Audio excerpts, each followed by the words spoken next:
చెప్పండి అమ్మా, మీరు ఎన్ని సంవత్సరాల నుంచి ఇక్కడ ఉంటున్నారు? 10 years. 10 years నుంచి. ఎట్లా ఈ రోజు ఇల్లు తీసుకుంటామంటున్నారు, తీసేస్తామంటున్నారు? బాగా బాధాకరమైన విషయం ఏంటంటే మేము ఇల్లు తీసుకుంటామని గాంధీ గారి పేరు చెప్తున్నారు. గాంధీ గారి పేరు చెప్పి తీసుకుంటున్నారు. ఆయన అహింసావాది.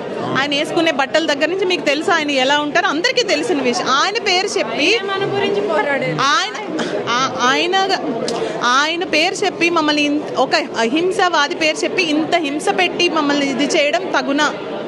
అంటే ఆయన పేరు చెప్తే మీరు ఏమన్నా కొంచెం అంటే అకార్డింగ్ టు రూల్స్ మీరు వెళ్ళండి. మేమేమి ఇది ఎంక్రోచ్మెంట్ ల్యాండ్ కాదు కదా. మీకు ఎక్కడ ల్యాండ్స్ లేవని మా ఈ 450 కుటుంబాలు ఉంటే ఇళ్ళని ఒక మధ్య తరగతి వాళ్ళని ఇల్లు కూల్చేసి మరి తీసుకుంటే ఏంటమ్మా మీ పరిస్థితి ఏంటి? ఏం లేదు సార్, ఇప్పటికే ఇక్కడ కొంతమంది పెళ్లిళ్ళు సెట్ చేసుకున్నారు. 1 month లో ఉన్న వాళ్ళు ఉన్నారు, కొంతమంది క్యాన్సర్ పేషెంట్లు ఉన్నారు. సో వాళ్ళు పెళ్లిళ్ళు చూసుకునే వాళ్ళు ఎన్ని చూసుకోవాలి? మనీ కానీ ఎనీథింగ్ ఇంకా అన్నీ చూసుకోవాలి. ఆ ట్రామా, మెంటల్ ట్రామా ఎవరు తీసుకుంటారు? ఒకవేళ వాళ్ళకి ఏమన్నా అయిందనుకోండి, గవర్నమెంట్ బాధ్యత వహిస్తుందా? అంటే కొన్ని డబ్బులు ఇచ్చి వేరే దగ్గర ఇల్లు ఇస్తాం అలాంటి మెంటల్ ఇప్పుడు at the age of senior citizens ఉన్నారు. ఈ డబ్బులు తీసుకునే ఆ ఇల్లు వస్తుందో రాదో మాకు ఇక్కడ బోలంత ఎమోషనల్ గా కనెక్ట్ అయ్యాం. చూస్తున్నారు కదా మా అందరినీ. Just very near to the road. Above 60 years people కూడా జస్ట్ ఇలా వెళ్ళాలంటే ఆటో పట్టుకుని వెళ్ళిపోవచ్చు. కిడ్స్ ఎక్కడెక్కడో ఉంటారు. నా గురించి చెప్పాలంటే నా హస్బెండ్ వర్క్ మీద త్రూఅవుట్ ఇండియా తిరుగుతూ ఉంటారు. సో నేను నా పాప ఇక్కడ ఉంటాం. నా పాప బిర్లా స్కూల్లో చదువుతుంది. సో ఇప్పుడు మాకు ఎగ్జామ్స్ జరుగుతున్నాయి. టీసీ తీసుకునే టైం కూడా దాటిపోయింది.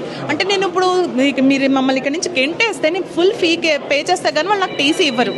ఓకే, నేను వేరే దగ్గరికి వెళ్ళాలంటే నేను ఫుల్ అక్కడ ఎంతో కొంత డిపాజిట్ చేయాలి. ఇక్కడ ఫుల్ ఫీజు కట్టాలి, అక్కడ డిపాజిట్ చేయాలి. నాకు ఎంత అవుతుంది చెప్పండి? అంటే మీకు ఈ హౌస్ తప్ప ఇంకేమన్నా ఉన్నాయా? లేవండి, నాకు ఇదే హౌస్ ఉంది. ఇదే హౌస్ ఉంది. అసలు రేవంత్ రెడ్డి గవర్నమెంట్ వస్తే ఇట్లాంటి మేము అందరం అనుకుని ఈ సర్కారు వస్తే ఇంకా అంటే పాత గవర్నమెంట్ కంటే కొత్త గవర్నమెంట్ ఇంకెన్ని అద్భుతాలు చేసేస్తుందో, ఏమన్నా మనం అమెరికా అయిపోతామేమో అని భ్రమపడి మేము ఎంచుకున్నాము. మరి ఎంచుకున్న తర్వాత ఎట్లా అనిపిస్తున్నారు?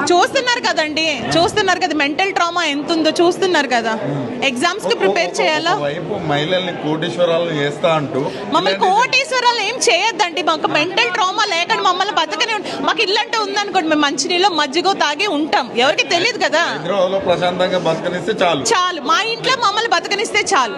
హైదరాబాద్ లో కాదు, మా ఇంట్లో మమ్మల్ని బతకని